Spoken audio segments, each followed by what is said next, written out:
1 Corinthians 10:13.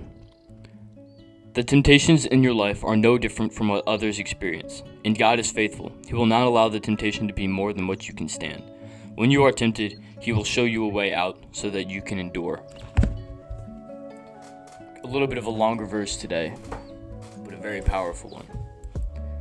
In this modern era, temptations, addictions, and different epidemics plague this world. People have fallen into addictions with food.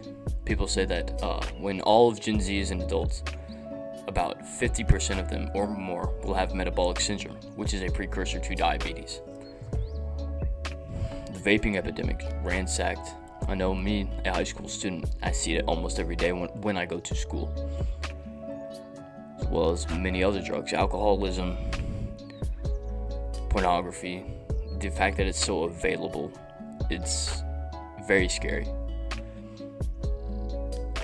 But as strong young men, if you want to be better, you need to listen to what I'm about to say. These temptations do not control you. They are only things that you want, but oftentimes the thing that you want is the thing that you shouldn't have. I don't know what is in our human brains that make us want what is bad for us, but it's in everyone's. It doesn't matter how religious you are or how self-controlled you are. Temptations are always going to be there. Now, where self-control does come in is whether you will take that chance or not. Hold on, bro. I know in the middle of watching a video, and I'm grateful that you are, but self-improvement has a big problem. All of the top creators have systematized it or given their way as the only way, when that's just not true. So I, through my experience, have been able to bring in a new aspect of self-improvement, self-discovery.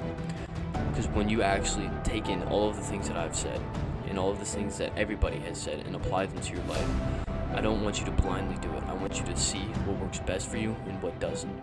And take what you have learned through that and apply that to your life. Because then you can make the most progress and actually be the best and pass everybody else. If you want to discover who you really are and actually make the most progress, I encourage you to subscribe to me and also bring along a friend. Because when you don't do this alone, you will make even more progress and have more fun doing it. So, recently,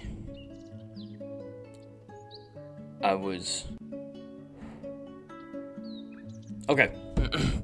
And as an example of this, I'm just gonna say that, like, if I were offered anything like cigarettes, alcohol, drugs, anything like that, I would say no. 2 reasons. One, I know myself and I know I couldn't handle that. Even if I just tried it, I feel like I could spiral into that. So I can't even just try it. 2, I know I'm not supposed to have it. 3, I have the self-control to be like, it's not worth it.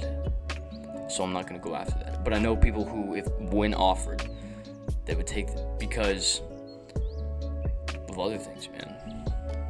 Because most people's lives now are so easy and problems are relative, right? So, and things that seem so big to you aren't really that big to you. And since people's lives are easy already, they take little things and make them mean big things, which leads to all of the depression and suicides that we do have now. And that leads to them looking for escapes, such as the things that I explained before. And I know people like that. I know people looking for any escape, and they're looking for that thing. And when it's offered to them, when that escape is offered to them, whether it be through video games or through drugs and alcohol or through pornography, things like that, they will take that escape because it makes them happy for a second. Now, I have a different video explaining this called Watch This. If you're sad, it'll be up right there. But the truth is, that's not the way out of depression. The way out of being depressed is actually taking the opposite approach. Don't run to things that'll make you happy for a second. Run to the things that will give you compounding happiness, that will give you happiness that will last.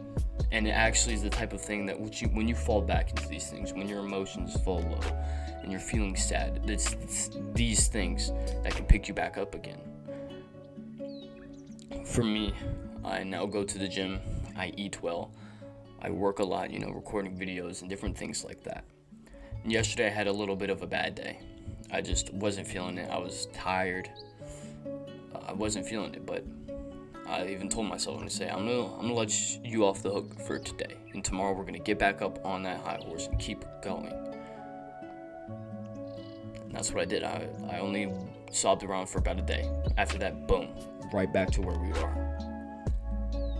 Because I know that this will make me happy. Working, going to the gym, other things like this, getting those endorphins and delaying gratification will make me happy.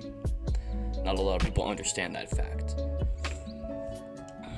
And then they don't know about the self-control that you need, or they don't want to use it because they want that escape. They're feeling sad and they see something, whatever it is, and the fact that they can't have it makes it more enticing. And when they see it, they just want it. They're like, give it to me.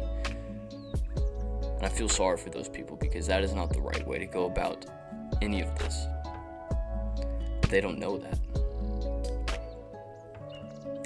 Self-control is one of the fruits of the Spirit. So if you are religious, I do encourage you to really, really think about that. If you want to live in accordance with God, if you want to please Him, and if you do love Him to the point of trying to make Him happy, which He's always going to be happy with you, but if you want to please Him, exercise your self-control, exercise your discipline, build upon them, make them stronger, make your will stronger, so your ability to say no is even better. And I found too that increasing my self-control, increasing my discipline and my motivation or desire to not want to do these things increases when I spend time in the Word or spend time with the Lord. So if you do believe in that, I encourage you to take that approach.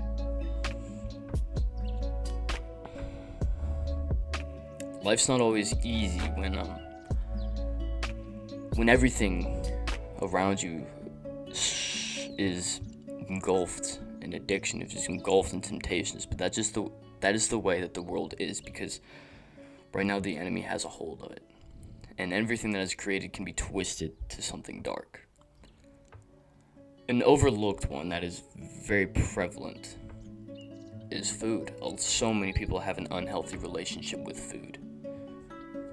It's really sad to see. That's why a lot of us, especially Gen Zers, and possibly even worse with Gen Alpha, is all of us are gonna, like, I think half of us are gonna have cancer, half of us are gonna have metabolic syndrome, half of us are, probably more than half of us are gonna be obese, way overweight, because that comes down to the unhealthy relationship with food. And the thing is all the companies that make this food are preying on that. They're praying that you keep eating the food no matter what. They want you to. It's a sad thing to see, and it's hard to think about how dark that is, but these people want you to be addicted to what they're selling you, no matter how bad it is, because they just want another dollar in their pocket. So I encourage you to, if you're really serious about taking that next step and serious about growing, I have another video about this, but it's really just fixing your diet. It can do so much for you, and the food that we put in our bodies is very, very important, and we need to learn how to have a healthy relationship with that food. Especially in the gym settings, a lot of people overeat and then practically starve themselves just to achieve that look that they want. And yes, you can do that, but do it right. Think about what you're actually doing, and do it calculated and smart. Don't develop eating disorders, which so many people have, and it's sad to see. And I guarantee you, if one of you had an option to go to an unhealthy store but you loved it, like Wendy's, I think a lot of people would be like, yes, let's go. But think about what you're eating and think about what it'll do to you. Avoid the temptations. Have the ability to say no. Grind like a man. Become a legend.